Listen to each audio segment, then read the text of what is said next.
සැතපුම් 2300කට වඩා වැඩි දුරක් ඇමරිකාවේ කටුක සීතල හිම මතින් හතරගාතෙන් ඇවිද ගිය මේ පුංචි ජීවියාගේ සිනාව පිටුපස ලෝකෙට සැඟවුණු ලොකු වේදනාවක් තිබුණා කියලා ඔබ දැනගෙන හිටියද?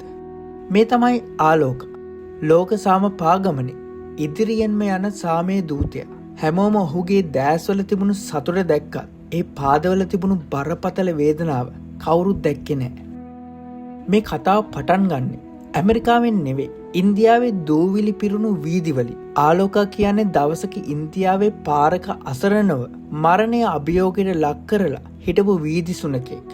අන්න ඒ කාලේ ඔහුගේ දණහිසට සිද්ධ වුණු දරුණු අනතුරක් ඔහුගේ ජීවිත කාලය පුරාම ඔහුට වද දුන්නා. සාමය පතා ඇමරිකාව හරහා සැතපුම් දහස් ගණනක් ඇවිද යද්දි මේ පරණ තුවාලය නැවතත් ඔහුට දරාගන්න බැරි වේදනාවක් ගෙන දුන්නා. ගමන අතරතුර මේ වේදනාව උත්සන්න වුණු නිසා වෛද්‍යවරුන්ට සිද්ධ වුණා ඔහුගේ පාදයට හදිසි සැත්කමක් කරන්න. පරණ තුවාලයක් වුණත් ඔහු හැමදේම නිහඬව ඉවසාගෙන හිටියා. ශල්‍යකාරයේ ඇඳක් මත වැතිරී සිටියදී පවා ඔහුගේ දැස්වල තිබුණේ තම ස්වාමින් වහන්සේලා සමග නැවතත් පාරට පහින්න තියෙන දැඩි වුවමනාවයි.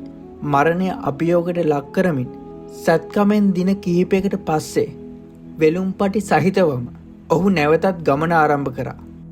අද වන විට ආලෝකා ඇමරිකාව වොෂින්ටන් නගරය දක්වාම සාමයේ පණිවිඩය අරන් ඇවිත් ඉවරයි. තමන්ගේ වේදනාවට වඩා ලෝක සාමයේ ලොකුයි කියලා හිතපු මේ පුංචි හතරගාතේ වීරය අපිට උගන්වන්නේ ලොකු පාඩමක්. මනුෂ්‍යත්වය කියන්නේ ආගම් ජාති බෙදලා රණ්ඩු වෙන එක නෙවෙයි. එකිනෙකාගේ වේදනාව හඳුනගෙන ආදරය කරන එකයි.